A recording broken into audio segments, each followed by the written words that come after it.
बिस्मिल्लाहिर्रहमानिर्रहीम, अस्सलाम वालेकुम। विनस स्पोर्ट्स के साथ आपका मेज़बान शहजादा मोइन हाज़िर है। हम अपने प्रोग्राम में क्रिकेट, हॉकी, फुटबॉल और दीगर खेलों पर बात करते हैं और उसके साथ कोशिश करते हैं जो खेल ग्रास रूट लेवल पर खेले जाएं उसको अपने प्रोग्राम में डिस्कस करें। अगर बात कर लें कल एशिया कप फाइनल फोर के हवाले से तो बड़ा ज़बरदस्त पाकिस्तान ने मैच जीता है और बांग्लादेश को 7 विकेटों से जो है शिकस्त दी है इस मैच के अंदर। और ओवरऑल कल के मैच के हवाले से अगर बात कर लें तो बांग्लादेश ने टॉस जीता और फिर बैटिंग करने का फैसला किया। 193 रन बांग्लादेश ने पहले खेलते हुए बनाए और 194 रन का टारगेट पाकिस्तान टीम को दिया। पाकिस्तान की जानिब से हारिस रूफ ने बड़ी ज़बरदस्त बॉलिंग का मुजाहरा किया, 4 विकेटें हासिल की। उनका भरपूर तौर पर साथ देते दिखाई दिए थे नसीम शाह, जिन्होंने 3 विकेटें हासिल की कल के मैच के अंदर।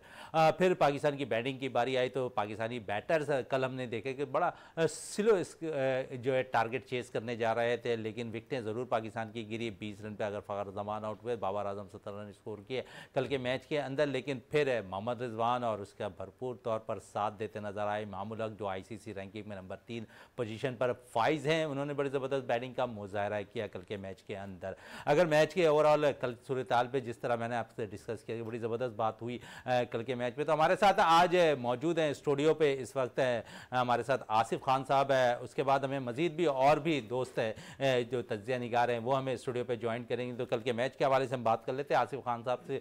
आसिफ खान साहब क्या कहेंगे कल के मैच के हवाले से? कल के मैच के हवाले से पाकिस्तान अच्छा खेला, जीत गया और बस यही है अच्छा क्योंकि विकेट थोड़ी सी मुख्तलिफ थी, ये कोलंबो के विकेट से या पालीकिले के विकेट से थोड़ी सी स्लोइश साइड पर थी विकेट, तो पाकिस्तान ने जल्दी आउट कर लिया था बांग्लादेश को। यानी ऐसा स्कोर था कि उसको हासिल करने में इतनी मुश्किल पाकिस्तान को नहीं होनी चाहिए थी और बिल्कुल ऐसे ही हुआ कि पाकिस्तान ने बआसानी इस हदफ को हासिल कर लिया। पाकिस्तान की बॉलिंग जैसे आपने कहा, हारिस रऊफ, उसके अलावा नसीम शाह, बड़ी अच्छी बॉलिंग की दोनों ने। बल्कि एक और बॉलर हमारे हारिस, अगर शाहीन शाह अफरीदी को भी शामिल करें तो ये तीनों टॉप विकेट टेकर्स हैं इस वक्त अभी तक के एशिया कप के। तो शानदार परफॉर्मेंस पाकिस्तान। अच्छा, शानदार परफॉर्मेंस रही कल के मैच में आसिफ खान साहब है पाकिस्तान की। ओवरऑल अगर हम देखें तो बैटिंग भी बड़ी ज़बरदस्त पाकिस्तान की होती है अब नज़र आ रही। बैटर्स कॉन्फिडेंस अंदाज में स्कोर को टारगेट चेस करते हुए दिखाई दे रहे हैं। माजी में हम देखते थे कि टारगेट चेस करने में काफ़ी परेशानी होती थी। माजी की अगर हिस्ट्री देख लें तो आपको ऐसा लगेगा कि हम शायद टारगेट से घबराते थे चेस करने में, लेकिन बासानी अब टारगेट भी चेस करते हुए नजर आते हैं। देखिए, टारगेट चेस करना तो पाकिस्तान का खासा कभी नहीं रहा, ठीक कह रहे हैं आप। लेकिन पाकिस्तान को पहले ये होता था कि अगर टॉप ऑर्डर से पाकिस्तान को नुकसान होता था तो मिडिल ऑर्डर में कोई बचाने वाला होता था। इस दफ़ा थोड़ा सा कमज़ोर मुझे लगता है मिडिल ऑर्डर पाकिस्तान का है, लेकिन वो भी ऐसी कमज़ोरी अभी तक सामने आई नहीं है। इफ्तिखार बहुत अच्छा खेल रहे हैं, आगा सलमान को मौका जितना मिला वो खेल रहे हैं, शादाब भी बैटिंग कर लेते हैं, रिजवान ने भी कल बड़ी अच्छी बैटिंग शादाब की आपने बात की आसिफ खान साहब, है ऐसा नहीं लगता कि शादाब अब बैटिंग पे ज़्यादा तवज्जो देते हुए दिखाई देते हैं बजाय इसके कि वो बॉलिंग पर अपनी ज़्यादा तवज्जो दें? क्योंकि एज ए लेग स्पिनर हमने उसे टीम में सेलेक्ट किया और बैटिंग पे ज़्यादा तवज्जो दे रहे बनस्बत बॉलिंग के। इसका कसूर मैं समझता हूँ मिसबाह उल हक इसके कसूरवार है, क्योंकि उन्होंने उसे बैटर बनाने का जो मिसबा ने। लेकिन जदीद क्रिकेट तो हो रही है इसमें। ठीक है, सुन लेना मेरी बात। इस्लामाबाद यूनाइटेड से जब वो खेलते थे और मिसबा जब कोच बने थे इस्लामाबाद यूनाइटेड के, तो उन्होंने उसे 4 नंबर पर बैटिंग कराई थी सबसे पहले। ये बात है 2019-20 की बात है। तो वहाँ से फिर इनका बैटिंग की तरफ रुझान हो गया ज़्यादा। और शादाब एज अ बॉलर, उनका रिकॉर्ड भी अगर देखेंगे ना पिछले 2 साल का, बॉलिंग में रिकॉर्ड उनका कुछ भी नहीं है, ना ही वो नंबर 1 लेग स्पिनर उनको आप काउंट कर सकते हैं। तो बैटिंग पर तवज्जो उन्होंने दे रखी है अपनी, और इन पिचेस पर तो उनकी खामियां बैट्समैन के तौर पे भी छुप जाती हैं, तो वो काम कर रहे हैं, लेकिन बॉलिंग में उन्हें बहुत काम करने की। खान साहब, आप कह रहे हैं कि शादाब मिसबाह उल हक का कसूर है। तो अगर हम देखें तो मोहम्मद नवाज भी तो ऊपर नंबरों पर बैटिंग करते दिखाई दिए, उनमें फिर किसका कसूर है? नहीं, मोहम्मद नवाज तो शुरू से ऑलराउंडर है ना, कोयटा ग्लैडिएटर से खेला था वो पहले, उससे पहले से वो तो ऑलराउंडर है। मोहम्मद नवाज की बॉलिंग कमज़ोर रही है हमेशा से। शादाब की बॉलिंग आप 2017 की चैंपियंस ट्रॉफी देखें तो शादाब की बॉलिंग बहुत आला थी, लेकिन शादाब क्यों बैटिंग की तरफ चले गए? पीएसएल में उसने प्रूव किया बॉलिंग से, जिसकी बिना पर वो टीम में आए थे। टीम में तो वो पहले आए थे, पीएसएल में वो 2016 में खेली पीएसएल, उसके बाद 17 में चैंपियंस ट्रॉफी खेली, उसमें उन्होंने परफॉर्म किया। लेकिन मैं मतलब कसूरवार में ऐसा तनकीदी मेरी बात ना समझे, लेकिन ये मिसबा का फैसला था, अगर आपको याद हो, कि वो बैटर उनको बनाना चाहते थे और उन्होंने उनको बैट्समैन बनाया। 4थे नंबर पर बैटिंग कराना शुरू की थी मिसबाह उल हक ने पीएसएल के सीज़न में, जिसमें मिसबाह कोच थे, तो उसकी तरफ वजह से उनकी बैटिंग पर तवज्जो ज़्यादा है। लेकिन बॉलिंग वो अच्छी कर लेंगे अपनी। लेग स्पिन बॉल जो लेग स्पिनर का खासा होती है वो उनसे नहीं होती।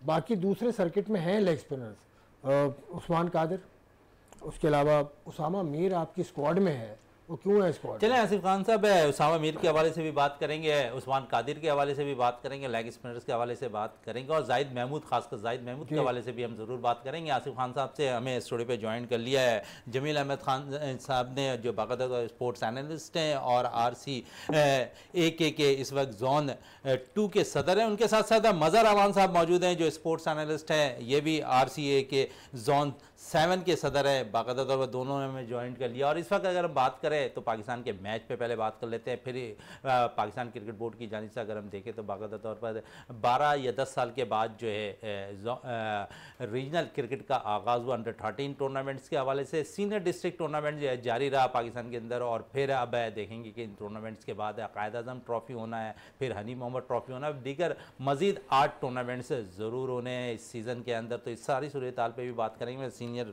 लोग, तजिया निगार हमारे साथ बैठे हैं। जमील अहमद साहब, सबसे पहले तो हमें ये बताएं कितनी खुशी हो रही है पाकिस्तान ने जो है बांग्लादेश को भी कल शिकस्त दे दी? नहीं, बहुत खुशी की बात है, इसलिए कि एशिया कप के अंदर पाकिस्तान का रिकॉर्ड तो इतना अच्छा नहीं है, तो लेकिन उसके बावजूद जो है ना, मैं ये ज़रूर कहूँगा कि जिस तरह हम लोग शुरू से, ये आज की बात नहीं है, शुरू से ये है कि अगर कोई टारगेट हमें चेस करना हो, हम अच्छे चेसर नहीं रहे हैं, हमेशा से ये हमारी तारीख रही है। लेकिन जिस अंदाज में अभी हम खेल रहे हैं, देखिए नंबर 4 पे आके जिस तरह रिजवान परफॉर्म कर रहे हैं ना, तो कभी इफ्तिखार नीचे से रन कर देते हैं और कभी जो है ना आके सलमान अली आगा रन कर देते हैं, तो वो फिनिश। बाबर आजम जो है ना, जो उनकी क्लास है, वो हम चाहते हैं कि इस एशिया कप के आगे के मैचों के अंदर और वर्ल्ड कप के अंदर, क्योंकि वो बहुत अहम प्लेयर हैं। तशवीशनाक बात आपके लिए ये है कि फ़खर जमान जो है ना, वो अच्छी फॉर्म में नहीं है, और ये ऐसा वक्त है कि आप कोई ऐसी मेजर तब्दीली नहीं कर सकते, क्योंकि वो एक टीम आपने बनाई है और वो टीम को आप लेके चल रहे हैं। तो जो मैं ये समझ रहा था कि एक ऐसा प्लेयर जो है ना बेंच पर होना चाहिए। अब्दुल्ला शफीक तो है, अब्दुल्ला शफीक का मैं नहीं समझता कि वर्ल्ड कप के स्क्वाड में जो है ना उसका नाम जो है ना होगा, मतलब मुझे नहीं लगता, जो सूरत हाल लग रही है। तो अब देखना ये कि आया कि क्या मतलब ये कि आगे चल के ये, क्योंकि 17 रुकनी जो ना स्क्वाड है ना, ये इसमें 2 लड़के तो बाहर जाने, तो नाम जो चल रहा है वो यही चल रहा है, मतलब ये कि जैसे अब्दुल्ला शफीक को मतलब बाहर करना है। और देखें एक प्लस नाम शान मसूद का भी आ रहा है। नहीं, शान मसूद के तो चांसेस बहुत कम है। मैं ये कह रहा हूँ कि ये जो फ़हीम अशरफ है, कप्तान साहब चाहते हैं इनको टीम में रखना, तो अगर फ़हीम अशरफ को टीम में रखेंगे ना, तो नज़ला जो है ना या तो सऊद शकील पे गिरेगा या उसामा मीर पे। मेरे हिसाब से इन दोनों को टीम में होना चाहिए, ठीक है ना। शकील को भी आप देख रहे हैं, उसामा मीर को भी होना चाहिए, लेकिन अगर 15 रुकनी स्क्वाड के अंदर आप इसको लाते हैं, देखें जो आपके 11 प्लेयर खेल रहे हैं वो तो खेल ही रहे हैं ना, जो बेंच पे बैठे हुए मोहम्मद हारिस हैं, उसामा मीर हो गए, फिर ये सऊद शकील हो गए, फ़हीम अशरफ हो गए, तो हाँ, तो ये जो इनमें से जब जो प्लेयर बाहर जाएंगे, तो इसलिए मैं ये कह रहा हूँ, मैं समझता ये हूँ कि मुझे थोड़ा सी जो तशवीश है ना, एक तो ये कि फ़खर जमान की फॉर्म, दूसरा ये कि मिडल ऑर्डर जो है ना आपका अभी तक तो सही कर, मतलब इफ्तिखार, लेकिन जो मैचेस अब आएंगे ना उसके अंदर देखिए अभी तक तो मैच आया ही नहीं ना। 193 हुए, वहां से ऊपर से इमाम ने रन कर दिए 78, फिर 63 नॉट आउट। फिर कुछ अंदाजा अगर मैच पूरा पाकिस्तान और इंडिया के दरमियान होता तो शायद वहां बड़ा वाजे हो जाती बहुत सी चीजें, लेकिन वो मैच बारिश की नजर हो गया। देखें लोग जो है ना, अब लोगों के अपना तजिया वो ये कहते हैं कि पाकिस्तान जीत, देखें ये क्रिकेट है, मैंने इसके अंदर बड़े नशे व फराज देखे हैं इस खेल के अंदर। हम ये नहीं कह सकते हम वो आसानी से मैच जीत जाते। अच्छा मैच होता, दिलचस्प मैच होता, समझे ना, और कोई भी टीम जीत सकती थी। देखिए मैं पाकिस्तानी होने के बाद मेरी तो ख्वाहिश थी कि पाकिस्तान जीते, लेकिन इंडियन टीम को आप इतना कमज़ोर नहीं कह सकते कि जबकि बुमराह भी जो है ना मतलब वापस आ गए, और उनकी जो बॉलिंग है वो इतनी मतलब ख़राब नहीं है, उनके पास भी अच्छे बॉलर हैं। ख़ासतौर पर मैं समझता हूँ कि जडेजा जो है ना वो विकेट टेकर है, मतलब स्पिनर्स भी उनके अच्छे हैं, कुलदीप उनके पास अच्छे हैं। तो मैं समझता हूँ कि ऐसा वो नहीं था कि आसानी से पाकिस्तान बिल्कुल आसानी से मैच पाकिस्तान इंडिया के खिलाफ चेस कर पाता। मज़हर अमान साहब हमारे साथ मौजूद हैं। मज़हर साहब, सबसे पहले तो आपको बहुत बहुत मुबारक हो, इंटर रीजनल टूर्नामेंट में आपकी टीम जोन 7 की बाकायदा तौर पर फाइनल में पहुँच गई है। कैसा देख रहे हैं आप अपनी टीम को? नहीं, अभी आपके पास इनकम्प्लीट देना इंफॉर्मेशन है, हमारी 2 टीमें पहुँची हैं। ब्लू भी पहुँच गई और वाइट भी पहुँची, सेमीफाइनल में पहुँची हैं। तो बहरहाल जो है ना ये दरअसल एक ग्रास रूट लेवल पे हम लोगों ने काम स्टार्ट किया था 2 साल पहले, और उस सिलसिले में हमने एक MM बेकर अकेडमी जोन 7 के नाम से जो है वो कायम की थी 2 साल पहले। तो उसमें जो है हम लोगों ने फ्री ऑफ कॉस्ट जो है फ्री जो है ना बच्चों को जो है ट्रेनिंग दी, जो हमारे पास जो है कोचेज़ जो है वो उन्होंने काम किया। और आज अल्लाह ताला का शुक्र है कि 2 साल के बाद हमें अंडर 13 में दोनों टीमें हमारी जो है सेमीफाइनल में पहुँची। इसके साथ साथ आप देखेंगे जो है अंडर 19 की जो है वो भी चैम्पियन हमारी टीम ही है। तो ग्रास रूट लेवल पे जिस तरीके से हमारे कोचेज़ और हमारे लोग जो है जोन 7 के ग्रास रूट लेवल पे स्पेशली जो है हमारे पास जो काम कर रहे हैं हमारे सेक्रेटरी जो है अब्दुल रऊफ जो है वो उस ग्रास रूट लेवल को देख रहे हैं और उस एकेडमी को भी वही देख रहे हैं। तो उन्होंने उनकी जिस तरीके से मेहनत और काविश से जो है जोन 7 की जो है MM बेकर अकेडमी, इसके साथ साथ एक और अकेडमी है जो बख्तियारी यूथ सेंटर के नाम से जो है ना जो काम कर रही है। वहाँ से जो है हम जो है 10 साल के बच्चों को जो है ना लेते हैं। 10 साल के बच्चों को लेने के बाद उसके बाद जो है उनको वर्कआउट होता है, जितने भी कोचेज़ हैं उनको पेड करते हैं हम लोग, और उसके बाद अंडर 13, अंडर 16 और अंडर 19 में वो लड़के जो है। तो इंशाल्लाह ताला मुझे पूरी उम्मीद है कि 2-3 साल के बाद आपको जो है वो सीनियर डिस्ट्रिक्ट की टीम भी वैसी नज़र आएगी। क्योंकि आपने बख्तियारी यूथ सेंटर की बात कर ली, अगर उस ग्राउंड का हाल देखें मज़र साहब तो अब बिल्कुल बेकार हो चुका। और फिर तारिक हारून वहाँ पर कोचिंग के फ़राइज़ अंजाम दे रहे हैं बख्तियारी यूथ सेंटर के अंदर है, तो ओवरऑल उनको कैसा कोच आपने पाया? देखिए मैं आपको एक बात बता दूं कि ग्राउंड का ताल्लुक जो है ना हम लोगों से तो नहीं है, जो है ना ग्राउंड को तो हम लोग नहीं कर सकते। ग्राउंड के जो उनकी रिस्पॉन्सिबिलिटी है इंटर बोर्ड इंटरमीडिएट बोर्ड, मगर मुझे अभी मुझे खबर मिली है कि वो पूरा ग्राउंड जो है दोबारा से बन रहा है। तो जो तारिक हारून की बात कर रहे हैं, मंसूर अहमद की बात कर रहे हैं, और वहाँ का जो उस पूरी अकेडमी को देख रहे हैं, वो सरजमीन देख रहे हैं और साथ अव्वल खान देख रहे हैं। तो तारिक हारून मैं समझता हूँ कि ना जिस तरीके से लड़कों को प्रिपेयर कर रहा है और जिस तरीके से दोनों कोचेज़ मंसूर खान और तारिक हारून जिस तरीके से काम कर रहे हैं, मैं समझता हूँ वो जोन 7 के लिए जो है ना बहुत बड़ी लॉट जो है हमें दे रहे हैं। और अभी अंडर 13 को देख रहे हैं, अंडर 13 को देख रहे हैं, अभी अंडर 16 स्टार्ट हो रही है। आप रिजल्ट देखेंगे कि ग्रास रूट लेवल पे जोन 7 की भी बात कर रहा हूँ। जोन 7 में MM बेकर अकेडमी हुई, बख्तियारी यूथ सेंटर हुई, और एक बल्दिया में जो है ग्राउंड में जो है सईद अकेडमी है। ये तीनों अकेडमी जो है ना KCCA जोन 7 के लिए काम कर रही है। और आप देखेंगे कि ग्रास रूट लेवल पे किस तरीके के बच्चे जो है ना हमारे पास आएंगे। और उसका जिस तरीके से अंडर 13 में आप देखेंगे दोनों टीमें हमारी जो है सेमीफाइनल में, अंडर 19 के हम लोग चैम्पियन हैं। तो अब अंडर 16 एक रहेगी, ये इंशाल्लाह ताला उस पर भी आपको बिल्कुल उस पर भी यकीन हमारी भी दुआ है कि आपकी टीम कामयाब हो। आसिफ खान साहब बात चल रही थी शादाब खान के हवाले से, और फिर आपने उस्मान कादिर का जिक्र किया, जाहिद महमूद का जिक्र, ये कहाँ अब देखते हैं कि जाहिद महमूद तो शायद गुमनामी का मंजर नज़र आता हुआ दिखाई दे रहा है, शायद उनको कोई क्लिक भी करता हुआ नज़र नहीं आ रहा है। जाहिद महमूद के साथ बहुत ज़्यादती हुई, जिस फॉर्मेट में उसने परफॉर्म किया था उस फॉर्मेट में उसको चांस नहीं मिला। यानी फर्स्ट क्लास क्रिकेट का वो 2 सीज़न से मुसलसल मतलब टॉप 3 में है वो 2 साल से मुसलसल, लेकिन उसको आपने टेस्ट क्रिकेट में चांस नहीं दिया, उसको शॉर्ट फॉर्मेट में पहले खिलाया। उसके बाद उसके साथ एक वाक़या ऐसा हुआ है जो मैं अब बता ही देता हूँ। जिम्बाब्वे जा रही थी टीम, जिम्बाब्वे ये जा रहा था अकेला जा रहा था, तो ये घबरा गया थोड़ा सा, ये बिल्कुल फैक्ट बता रहा हूँ आपको। PCB से इसने शिकायत भी की, घबरा जाता ना आदमी, तो वो खबर कहीं से लीक हो गई PCB, तो वो खबर लीक हो गई तो क्या असर पड़ा होगा ये लोग ज़्यादा बेहतर बताएंगे। मतलब वो बच्चा सिंध का रहने वाला, इंटीरियर सिंध का, वो उसको मौका मिला, जिम्बाब्वे वो जा रहा है, खबर लीक हो गई कि वो घबराहट का शिकार है, और वो फिर वो गया भी नहीं, शायद इस तरह का वाक़या हुआ था। तो इस तरह के वाक़यात से कितना फ़र्क पड़ता है लड़के पे, ये जानबूझ के किया जाता है। ज़्यादा बेहतर है बता सकते हैं, बड़े ये हुआ है, मैं आपको जिम्मेदारी से बता रहा हूँ कि ऐसा हुआ है। जी जमीन साहब देखें, वासी भाई बता रहे हो तो वो समझे कि खबर जो है मुसद्दिका है। देखें मैं आपको बताऊं, ये जो आपने बात बताई है ना, देखिए इंटीरियर सिंध से प्लेयर ही नहीं आते थे ना। अब ये एक ऐसा प्लेयर आया था जब स्टेट बैंक से खेल रहा था और परफॉर्म कर रहा था, तो लग रहा था कि ये लड़का जो है ना, एक तो इसको लेट खिलाया, ठीक है ना, लेकिन जब इसको खिलाया तो जहां इसने देखे ना, हम क्या करते हैं, हम जो ना जिसको प्लेयर बनाना होता है ना, वो परफॉर्म करे या ना करे। बिल्कुल ठीक। हमने अब्दुल्ला शफीक को जो है ना बांग्लादेश ले जाके ना डेब्यू करा दिया, समझे ना। आप ये देखें कि टीम के साथ जो है आपने वो जो काशिफ भट्टी को देखा ना, घूमता रहा वो, आपने न्यूजीलैंड के अंदर वहां से उसको बुला के उसका डेब्यू करा दिया, लेफ्ट आर्म जो इसमें क्या नाम है उसका, जफर गौर को आपने वहां इंग्लैंड से बुला के, और वो बेचारा वो करता रहा, और वहां उसने वहां पर उसकी इतनी पिटाई लगी है, 6-7 रन के एवरेज से उसने वहां बॉलिंग की, उसका डेब्यू करा दिया ना, एक टेस्ट खेला वो।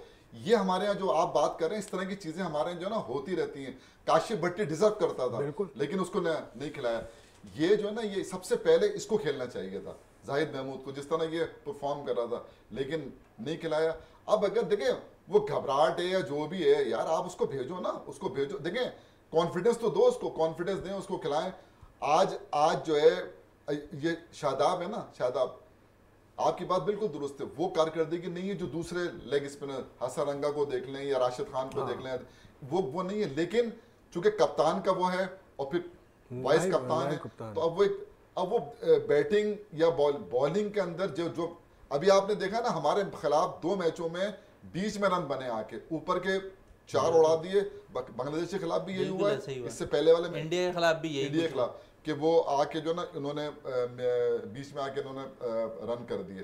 तो मेरा ये है कि आपके जो ये शादा, अगर ये उस अंदाज के वो हों तो ये इतने रन थोड़ी बनते। जिस तरह के हमारे फास्ट बॉलर गेंद कर रहे हैं, कोई भी नहीं कर रहा वर्ल्ड के अंदर इस वक्त। बिल्कुल ऐसा ही है। ऊपर से अच्छी बॉलिंग हो रही है, डेथ बॉलिंग बहुत अच्छी हो रही है, समझे ना। मिडिल में जो है ना, अब इन्होंने क्या है वो निकाला कि जो हमारे पास 4 फास्ट बॉलर, ये कोई तुक नहीं है यार। आपको देखिए टीम कॉम्बिनेशन होता है, उसको नहीं बिगाड़े आप अभी आप नवाज की बात कर रहे थे ना, नवाज जो है ना बैटिंग ऑलराउंडर था, मैं आपको बता रहा हूँ। ये नेशनल बैंक से खेलता था, पहले वो बैटिंग किया करते थे। नेशनल बैंक से आप देखें उसने 100 किए में फर्स्ट क्लास के अंदर।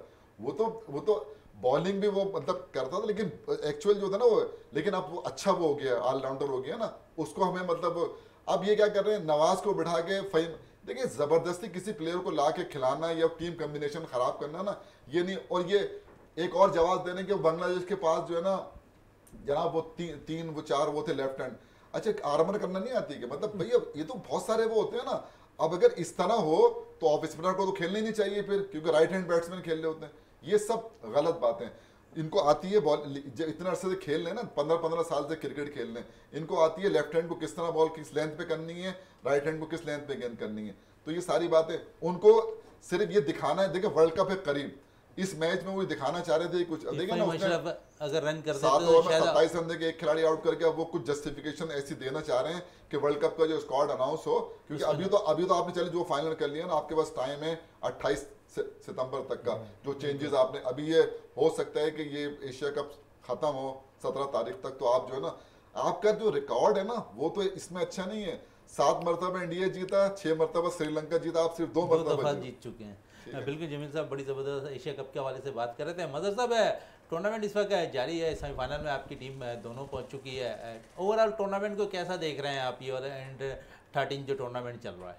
देखें ये टूर्नामेंट जो है, मैं समझता हूँ बहुत अरसे के बाद जो है वो ये टूर्नामेंट ऑर्गेनाइज़ किया है रीजनल क्रिकेट एसोसिएशन। देखें काफ़ी अरसे से 5-6 साल से तो जो है क्रिकेट हो ही नहीं रही थी, और अंडर 13 भी नहीं हो रही थी, अंडर 16, 19। इसमें खामियां तो हैं। खामियां हम इस बात से करेंगे कि जो है ना, खामी इस वजह से कि जो है बड़े बच्चे खिला रहे हैं, कुछ जोन्स के जो है ना बच्चे जो है वो ओवर एज जो है ना अंडर 16 से भी बड़े। तो जो हमारी जो है ना जो टूर्नामेंट कमेटी है, देखिए जो है ना रीजनल क्रिकेट एसोसिएशन ने एक जिम्मेदारी जो है ना वो पूरी की, उन्होंने एक स्पॉन्सर लेकर आ गए, उन्होंने एक आपको प्लेटफॉर्म दे दिया कि भाई ये, मगर अब जो है मुख्तलिफ कमेटीज़ का काम है कि उसको सॉर्ट आउट करना।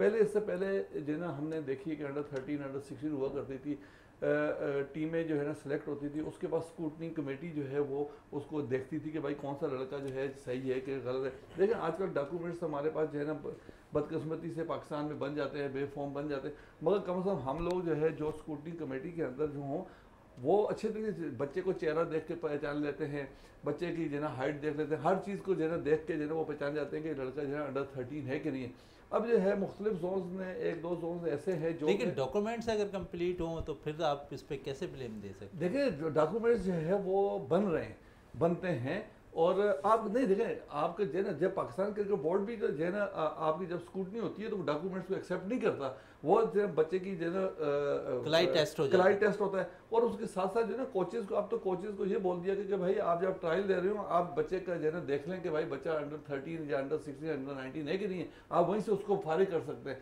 तो ये टाइम ज़ाया करने से बेहतर, तो मैं समझता हूँ कि रीजनल क्रिकेट एसोसिएशन को चाहिए था कि जो स्क्रूटनी कमेटी और टूर्नामेंट कमेटी बनाई गई है वो अपना काम पूरा करे। हमने जो है कुछ जो है ना कंप्लेन जो है ना लॉन्च भी की हैं और हमने बाई रिटर्न भी दिए हैं, बाई जो है ना व्हाट्सअप पे भी दिए हैं, फ़ोन पे भी बात की, मगर अभी तक जो है ना उसके ऊपर जो है ना कोई ऐसा काम हुआ नहीं। बहरहाल हम इसके ऊपर तनकीद इसलिए जो है ना ज़्यादा नहीं करेंगे कि कम से कम जो है कराची की क्रिकेट जो है ना स्टार्ट तो हुई है, बिल्कुल सही बात कह रहे हैं, मगर ये कि कराची छोटे के, बड़े होते रहेंगे इंशाल्लाह। क्रिकेट जो है स्टार्ट ज़रूर हुई है और ख़ासकर ग्रास रूट लेवल पे बड़ी ज़रूरत थी इस किस्म के टूर्नामेंट्स की, और हम देख रहे हैं कि इस टूर्नामेंट से बेशुमार टैलेंट निकल कर सामने आ रहा था। आसिफ खान साहब क्या कहेंगे इस टैलेंट के हवाले से? काफ़ी अर्से के बाद टूर्नामेंट स्टार्ट हुआ है और 13 और इसमें देख रहे हैं कि टूर्नामेंट से बेशुमार टैलेंट निकल कर आ रहा है अंडर 13 की सतह पर। कितना आप बेहतर समझते हैं कि इससे पाकिस्तान क्रिकेट बोर्ड को फ़ायदा होगा?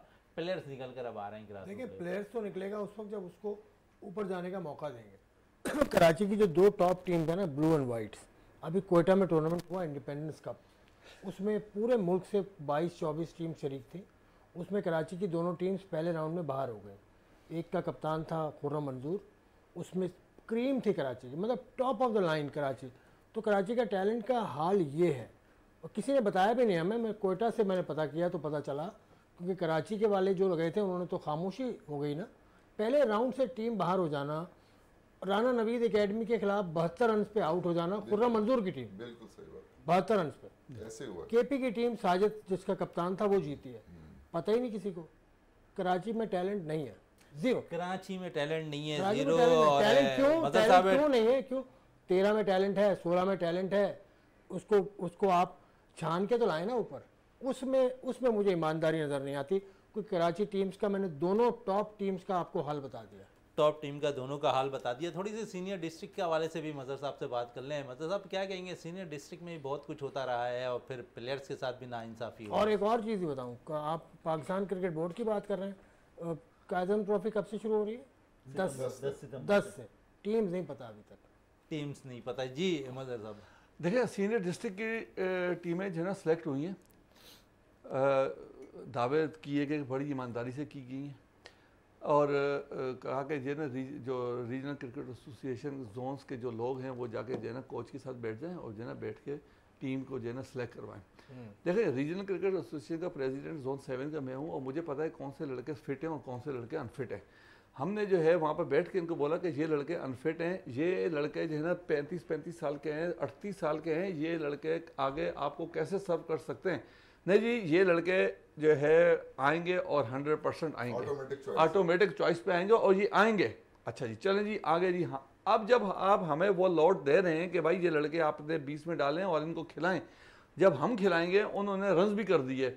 अनफिट लड़के थे, स्लिपों से नहीं हट रहे थे, सीनियर लड़के थे जिन्होंने जो है 25 जो है फर्स्ट क्लास मैच खेले हुए थे, वो स्लिपों के अंदर से हट नहीं रहे। फील्डिंग उनका म्यार, कैच उन्होंने छोड़े, सब कुछ किया, बॉलिंग उन्होंने क्या की, बैटिंग क्या की। ये हमने शिकायतें भरपूर तरीके से की कि भाई ये आप लोगों ने शिकायतें किसी की हैं आपने मजहर रहमान साहब आपने अब तक? सर मैंने जो है ना इकबाल इमाम साहब को मैंने पर्सनली फ़ोन करके बोले, और मैंने वही हेड कोच है ना, उनको हेड कोच को मैंने बोला सर जो आपने हमें लड़के दिए ये अनफिट दिए, आप हमें रिप्लेसमेंट दें। उन्होंने कोई रिप्लेसमेंट दी। उन्होंने कहा भाई जो टीम 20 बन गया। बाद में जबकि मैंने सिलेक्शन होने से पहले मैंने एक बॉलर के बारे में बोला कि ये लड़के का जो है टखना सही नहीं है, आप ये हमें न दें। कह जी नहीं, हाँ बाद में हम लोग उसको रिप्लेस कर देंगे। बाद में हमने उसको जानबूझ के पहला मैच खिलाया ताकि हमारे सिलेक्टर को पता चल जाए कि ये अनफिट लड़का है। उसने 3 ओवर किया और लड़का बाहर। उसके बाद हमने उसको जो है उसकी रिप्लेसमेंट मांगी, हमें रिप्लेसमेंट दी नहीं। हमने जो है बाकायदा तौर पे लियाकत हॉस्पिटल का मैंने जो है एक्सरे भी दिया, सब कुछ दिया, उसके बावजूद भी हमें रिप्लेसमेंट नहीं मिली। अच्छा जी, ये तो बात हो गई जी। चले हम मान गए जी, चलो जी आपने हमें लड़के दिए, लड़कों ने परफॉर्मेंस भी कर दी। हमारा एक लड़का है जी आरिफ याकूब, लेग स्पिनर है, आपने उनको जो है दिया, उसने जो है वो 36 विकेटें ली हैं। अब जब वो 36 विकेटें ले ली है हमारे जोन से सीनियर डिस्ट्रिक्ट में, इसका मतलब है कि वो कायदे आज़म ट्रॉफी में भी तो खिलाएं। अब वो क्या कहते हैं जी वो अनफिट है, तो आपने अनफिट हमें क्यों दिया? आप अपना बोझ उतार के हमें दे देते हैं, और जब वो लड़का जो है जब परफॉर्मेंस कर रहा है, जब परफॉर्मेंस कर दी तो भाई आप उसको जो है कायदे आज़म ट्रॉफी में भी डालें ना। मगर कि ऐसा मेयार बनाया हुआ है कि आप हम अपने सारा गंद हमारे सर में डाल देते हैं। उसके बाद जब वो लड़का परफॉर्मेंस करता है, परफॉर्मेंस करने के बाद जब वहाँ पर ये लड़के की उम्र ज़्यादा है तो भाई सीनियर डिस्ट्रिक्ट में हमें क्यों दिया आपने? सीनियर डिस्ट्रिक्ट में दिया, वो परफॉर्मेंस भी कर दी है, इसका मतलब ये है कि जो है ना आपके पास दोहरा मेयार है। अच्छा, उसके बाद आपको एक और बात भी बता दें, जो लड़के यंग हैं परफॉर्मेंस कर देते हैं, वो एक चील आती है उठा के ले जाती है, समझ से बाला तर है। सर इस वक्त हमारे जोन में, मैं आपको बिल्कुल क्लियर जो है ना, ये जो है ना आपके ही जो है मैं रीजनल क्रिकेट एसोसिएशन में बिल्कुल क्लियरली सबको पता है कि मैं कहता हूँ ऐसा होता है कि जी हमारे जोन 7 में लड़कों ने परफॉर्मेंस दी, जोन 6 के लोग आ गए, उनके पीछे लड़के लगा दिए कि भाई इस लड़के को जो है ना ले आओ। अच्छा, जो लड़का जो है ना वहाँ से नहीं आता तो जो है ना उठा उनके घरों में पहुँच जाते हैं। यार आप जो है ना क्या चाहते हैं, क्या एक ही जोन में पूरी कराची के लड़के डालना चाहते हैं? तो ये कौन सा तरीक़ेकार है कि जो है ना हमारे लड़के जो है ना, हम जो है उसको 13 साल की उम्र से उसको पाल के हम उसको जूते दिलाते हैं, हम उसको बैट दिलाते हैं, हम उसको ग्लव्स दिलाते हैं, हम कहाँ से उसको अंडर 13 अंडर 19 में लेकर आते हैं, उसके बाद सीनियर डिस्ट्रिक्ट लाते हैं। जब सीनियर डिस्ट्रिक्ट में हमारे उसको वो परफॉर्मर बनता है, जब वो लड़का जो है ना तैयार होता है, आते हैं जी आके उठा के ले जाते हैं और उसके साथ धमकियाँ देते हैं। धमकियाँ कह देते हैं कि भाई अगर तुम हमारी टीम में जो है ना आगे नहीं आए तो तुमको क्रिकेट नहीं खेलने देंगे। ये कौन सा सर ये ना, क्या अगर आप, मैं आज बिल्कुल खुले तरीके से कह रहा हूँ, अगर आप इलेक्शन जीत कर आए हैं तो इलेक्शन जीत कर आए हैं तो हम भी इलेक्शन जीत कर आए। अगर जो है ना आप जो है ना ये जो जुल्म सतम आप जो है ना हमारे पे डालने के लिए आए हुए हैं। कोशिश होगी कि जावेद खान साहब जो सेक्रेटरी हैं उनसे, रीजनल क्रिकेट एसोसिएशन के कराची के, उनसे भी रब्ता करने की कोशिश करें। अगर वो हमसे रब्ता कर लेते हैं, हमारे प्रोड्यूसर उनसे रब्ता करने की कोशिश कर रहे हैं कि जैसे ही रब्ता हो जाता तो यकीनन वो भी हमारे साथ टेलीफोन लाइन पर मौजूद होंगे। लेकिन आसिफ खान साहब की तरफ वापस चलते हैं। आसिफ साहब क्या कहेंगे, जिस तरह अभी जातियों की आप बात कर रहे थे, खिलाड़ियों की, और ऐसी चीज़ें जो मज़हर रहमान साहब कह रहे हैं, तो फिर तो शायद टीम बनती भी कम नज़र आए आपको। देखिए टीम, मज़हर साहब ने जो बात की वो मेरे कानों तक भी पहुंची है, और मुझे भी कहा गया है कि लड़कों के साथ जिस तरह की ज़्यादती, जिस तरह का ज़बान इस्तेमाल की जाती है। अभी हाल ही में जो ट्रायल्स हो रहे थे उसमें हमारे भी दोस्त यार हैं जिन्होंने कोचिंग कर रहे हैं, वो तो उन्होंने बताया, तो उससे मैं इनकार नहीं करूँगा। बात यह है कि आपने अच्छे लड़के उठा लिए, फिर भी कराची परफॉर्म क्यों नहीं कर रहा? कराची की 2 टॉप टीम्स मैंने आपको बताया ना अभी, उनका नतीजा 0, तो क्या फ़ायदा इस सब चीज़ों का? ये पहली सिलेक्शन थी जिस पे अगर हम देखें तो एक चीज़ मैं ऐड कर दूँ, इस बात से अंदाज़ा करें, ज़्यादतियों का अंदाज़ा करें कि अब जो है जो कोचेस जो लगाए हुए हैं, रीजनल कोचेस लगाए हुए हैं जो जूनियर लेवल पे, वो भी बाकायदा तौर पे जो है ना कहते हैं कि भाई आके ट्रायल जो है जोन 6 से दें। अगर जोन 6 से नहीं दोगे तो जो है ना दूसरे जोनों से क्यों दे रहे हैं? ये इसका एविडेंस मेरे पास मौजूद है, और जिन लोगों ने उन लड़कों को रोका है वो भी हम आपको एविडेंस दे सकते हैं कि किन लड़कों को रोका गया। जाके जोन 7 से जो है ख़ास तौर पे सबसे ज़्यादा जो है प्रॉब्लम जो है ना जोन 7 के साथ है। जोन 7 में आपने नहीं दो, जाके किसी और जोन से दे दो। जोन 7 से जो है ना आपने जाके जो है ट्रायल नहीं देने, और बाकायदा तौर पे लड़कों को कोचेस फ़ोन करते हैं, अंडर 13 में भी किया है कि आप जाकर जो है ना आप जो है जोन 6 से जाकर ट्रायल दें, वहाँ से आपको क्रिकेट खिलाएंगे। तो आप मुझे बताएं कि अगर आप जो है रीजनल क्रिकेट एसोसिएशन कराची से आप जीते हैं, नदीम उमर भाई नहायत ही अच्छा इंसान है और हम समझते हैं क्रिकेट के लिए बहुत काम करते हैं, बराए मेहरबानी आप खुद जो है ना मैदान में आएँ, जो आपने आगे जो लोग रखे हुए हैं इनको थोड़ा पीछे करें और ख़ुद आके क्रिकेट के बारे में जो है ना जाने कि भाई कौन सी हम लोगों को कौन कौन सी परेशानियाँ और कौन कौन सी परेशानियों से हम गुजर रहे हैं, और हमको धमकियाँ मिल रही हैं कि हम लोग जीत कर आएँ, जो हमारा दिल चाहेगा वो हम करेंगे। तो सर हम भी जीत कर आएँ। और दूसरी एक और चीज़ भी बताएँ, एक और चीज़ भी आपको बताएँ, और बराए मेहरबानी आपके ही जहाँ से कि दूसरे के जोनों में इंटरफेरेंस बंद करें। अभी एक हमने कुछ चीज़ें पकड़ी हैं, वो भी हम जो है ना मीडिया पे लेकर आएंगे इंशाल्लाह। बिल्कुल मीडिया पे लेकर आएंगे। जमीन साहब बड़ी आई है आपकी भी, और बड़ी ज़बरदस्त सिलेक्शन के हवाले से आप बात कर रहे थे पाकिस्तानी टीम के एशिया कप के, और हमने देखा कि वही टीम सेलेक्ट हुई।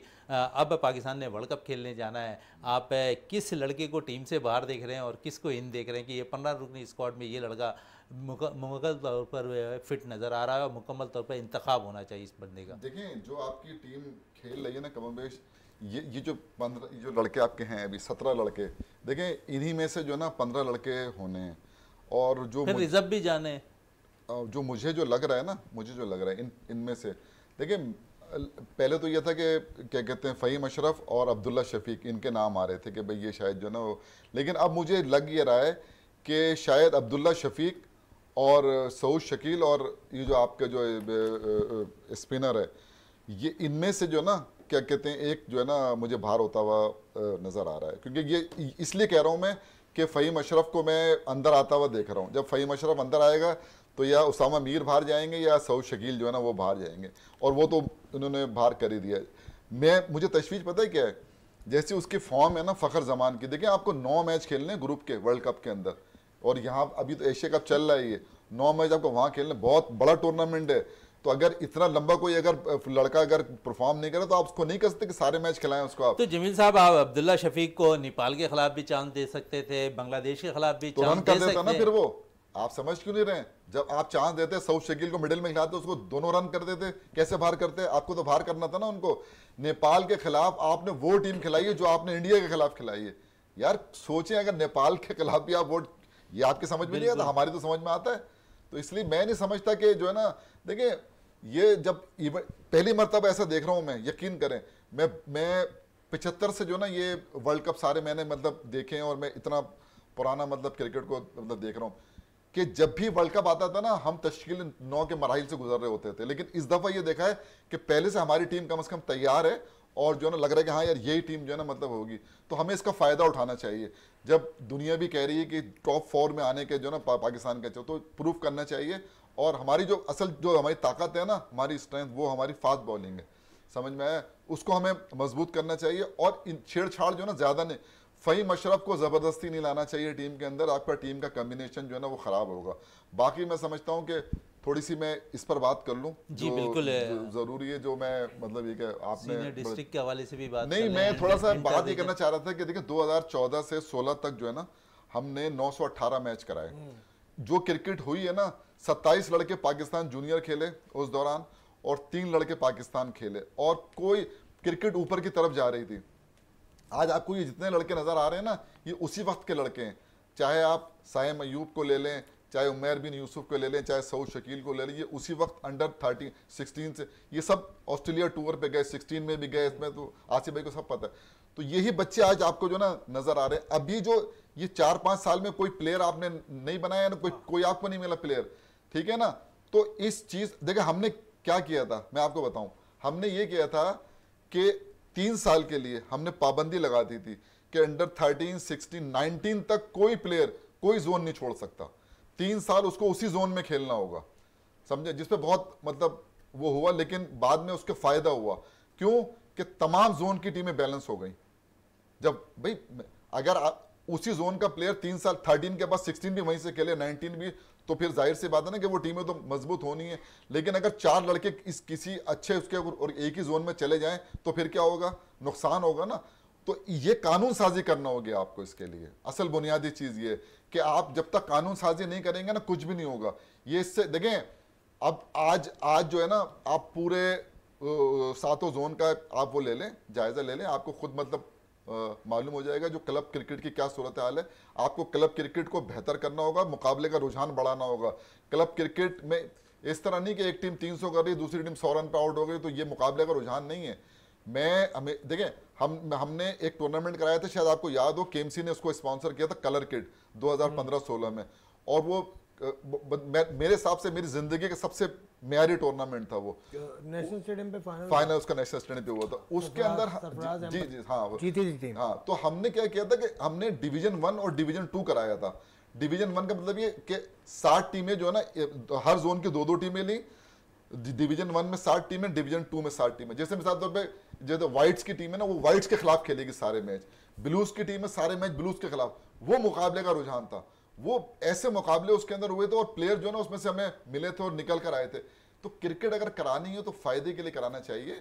मैं यहाँ इस प्लेटफॉर्म से ये ज़रूर जो है ना, मैं नदीम भाई, जावेद भाई और जितने भी मतलब जो टूर्नामेंट कमेटी है, कराची रीजनल क्रिकेट एसोसिएशन जो भी है, इनसे कहूँगा इसको जो है ना, इसको ऐसा इसका एक फॉर्मेट को करें ताकि जो है ना वो इसके अंदर कोई मुकाबले का रुझान आए, और एक टीम जो है ना 189 रन से जो है ना वो जीत गई अंडर 13 के, एक टीम जो है बहुत कम रन पर आउट हो गई। तो इस तरह के नहीं, मतलब बराबर वाइट की टीमें सारे मैच वाइट से खेलें।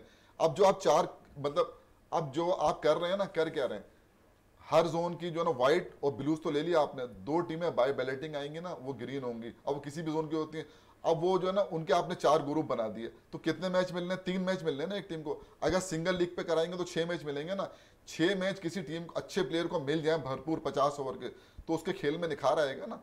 तो ये कोई मेरी तजवीज़ है, इस पे तजवीज़ पे अमल भी करना चाहिए, क्योंकि ये बेहतर तजवीज़ है और खिलाड़ियों के लिए भी इसका फ़ायदा होगा, और मुख्तलिफ जोन को भी, इनके सदर को भी फ़ायदा होगा, और ख़ासकर कोचेस को ज़्यादा फ़ायदा होगा। उनको तवज्जो देने की ज़रूरत होगी प्लेयर्स पे भी, और उनको भरपूर तौर पर मौका भी मिलता दिखाई देगा। आसिफ खान साहब, कैसे समझते हैं इस तजवीज़ को जो जमील साहब कह रहे हैं, माजी में ये कर चुके हैं? नहीं, बहुत बेहतर तजवीज़ है। इनका काम मैं देख चुका हूँ। एजाज फारूकी साहब काफ़ी टूर्नामेंट करवाए उन्होंने, और हर को 3000 के करीब तो मैचेस का रिकॉर्ड आया था। 3000 मैचेस इनके टाइम में होते, आपने 1000 बताए थे। नहीं, 3000 मैंने जोन्स के नहीं बताया आपको। हाँ, मैंने सिर्फ सेंटर के बताए थे आपको। सिर्फ सेंटर। तो ये जाते भी थे, ये ग्राउंड में मैचेस भी देखते थे, ये लोगों को नकद इनाम भी देते थे। इस पर भी बहुत ज़्यादा बात है कि ये पैसे क्यों दे देते हैं जाकर, अगर दे देते तो ठीक। तो ये तो सिलसिला अब भी जारी है। नहीं, 5 खिलाड़ी आउट करने वाले को 5000, सेंचुरी वाले को 5000, ये था। ये फारूकी साहब ने ये किया हुआ था। तो इस तरह से ये तजवीज़ बड़ी अच्छी लगी मुझे आपकी, क्योंकि अभी मैंने ये भी सुना है कि गेस्ट प्लेयर्स का भी कोई सिस्टम पाकिस्तान क्रिकेट बोर्ड ने, ये फर्स्ट क्लास की मैं बात कर रहा हूँ, जो टॉप लेवल है, उससे भी गेस्ट प्लेयर अलाउ है। अच्छा, तो वो यही होगा कि वहाँ से कहीं से बुला लें, कहीं से बुला लें। इस तरह से क्रिकेट कंपेटिटिव नहीं होती। बिल्कुल है, हमें अपनी डोमेस्टिक पे तवज्जो देने की ज़रूरत है क्रिकेट पे, और अगर ये काम होता रहा तो पाकिस्तान में बेशुमार टैलेंट निकल कर आएगा। ख़ुद है जमील साहब कह रहे हैं कि एक काफ़ी अरसे के बाद, इनका भी एक तजुर्बा है कि काफ़ी अरसे के बाद हम देख रहे हैं कि ऐसी टीम पाकिस्तान की बनती दिखाई दे रही है जिसका डग आउट भी बड़ा मजबूत दिखाई देता हुआ नज़र आ रहा है। मज़हर अमान साहब आपका बहुत शुक्रिया, जमील साहब आपका बहुत बहुत शुक्रिया, आसिफ खान साहब आपका बहुत बहुत शुक्रिया। प्रोग्राम का अख्ताम करते हैं इस दुआ के साथ कि पाकिस्तान में खेल और खिलाड़ी तरक्की करते रहें और पाकिस्तान का सब जिलाली परचम दुनिया भर में रोशन रहे। इसी के साथ अपने मेज़बान शहजादा मोइन को इजाज़त दें। पाकिस्तान जिंदाबाद। लेकिन जाते जाते जिस तरह ग्रास रूट लेवल की बात हो रही है, तो under 13 tournament Shadab cricket academy की जानिब से और 16 और 19 के ट्रायल्स हुए, और उसके बाद एक बाकायदा तौर पर औरंगी टाउन के अंदर शादाब क्रिकेट एकेडमी में जो है एक टूर्नामेंट मुनक्किद किया गया। इस टूर्नामेंट के हवाले से भी हमने एक छोटा सा पैकेज तैयार किया, वो पैकेज भी देखते जाएँ। देखिए, इस वक्त मैं मौजूद हूँ शादाब क्रिकेट ग्राउंड औरंगी पर, और यहाँ पर शादाब एकेडमी की जानिब से अंडर 13 टूर्नामेंट का इनेकाद किया जा रहा है। आज फाइनल मैच इसका खेला जा रहा है। ऑर्गेनाइज़र हमारे साथ जावेद साहब मौजूद हैं, इनसे बात कर लेते हैं इस टूर्नामेंट के हवाले से। जावेद साहब, औरंगी के लिए पहला इनिशिएटिव आपने लिया, अंडर 13 के ट्रायल्स कराए, 16, 19 के ट्रायल्स कराए, उसके बाद आपने बाकायदा तौर पर यहाँ पर मैचेस का इनेकाद किया। कैसा टैलेंट देख रहे हैं औरंगी के अंदर, और पहली दफ़ा आप ऐसा काम कर रहे हैं खासकर औरंगी के टैलेंट के लिए? जी, औरंगी में टैलेंट तो माशाल्लाह बहुत है, सबको मालूम है। औरंगी के तो बच्चे जहाँ भी जाते हैं टैलेंट बहुत है। तो इसमें हमने अंडर 13 के बच्चों भी निकाले हैं, इसमें से अंडर 16 भी निकाले हैं, अंडर 19 भी हैं। तो इसके बाद हम लोग जा रहे हैं डिस्ट्रिक्ट वेस्ट के ट्राई करने, तो इंशाल्लाह फिर और मजबूत निकलेंगे। और ये जो हमने अंडर 13, अंडर 16 और अंडर 19 का जो रखा है, तो ये अब सीज़न के हिसाब से चलेगा। जैसे ये पहला सीज़न हमने किया, हमें बहुत लड़के नज़र आए, तो मज़ीद हम इसके आगे जा रहे हैं। इंशाल्लाह अगला सीज़न भी करेंगे, जब तक हैं तो करते रहेंगे। हैं इस वक्त शादाब एकेडमी में, और ये जावेद भाई का कारनामा है, कोशिश है, और आप लोगों की वजह से ये जो टैलेंट आज निकल रहा है, आप लोगों को दिखाते हैं, जब ये टैलेंट निकलता है बाहर लोगों में शौक पैदा होता है। तो यकीनी तौर पे एमके पाकिस्तान की कोशिश रही है, और हमेशा से आपने देखा जब सरफराज ने जब अपना टैलेंट पेश किया, तो हम लोगों ने किस तरीके से सर को उठाया। तो इसी तरीके से हम तमाम शहर के बच्चों के लिए इसी तरह कोशिश करते हैं जिस तरह सरफराज की किया हमने जावेद साहब को। और पहली मरतबा ये हुआ है काम के डिस्ट्रिक्ट वेस्ट, और बिलखुसूस औरंगी टाउन की अगर मैं बात करूँ, तो औरंगी टाउन में अंडर 13, अंडर 16 और अंडर 19 के बच्चों को जो टैलेंट है, यंग टैलेंट है, उनको सामने लाने के लिए, उनके टैलेंट को दिखाने के लिए दुनिया को ये काविश की गई है। और फ्री ऑफ कॉस्ट अंडर 13, 16 और 19 का टूर्नामेंट ऑर्गेनाइज करवाया गया औरंगी शादाब की जानिब से, जो एक बहुत ही खुशाइंद और काबिल तहसीन अमल है, जिसकी जितनी तारीफ की जाए कम है। टैलेंट की कमी नहीं है और अच्छे बच्चे निकल कर आ रहे हैं, ख़ासकर औरंगी की सतह पर। तो जो औरंगी की सतह पर निकल कर आ रहे हैं, जिन्होंने वो मुस्तकबिल में पाकिस्तान के लिए भी और कारनामे अंजाम दिखाते हुए नजर आएंगे, खासकर डोमेस्टिक क्रिकेट के अंदर, और फिर पाकिस्तान के लिए भी रिप्रेजेंट करते हुए नजर आएंगे, जिस तरह अनवर अली औरंगी की सतह पर जिन्होंने नाम पैदा किया।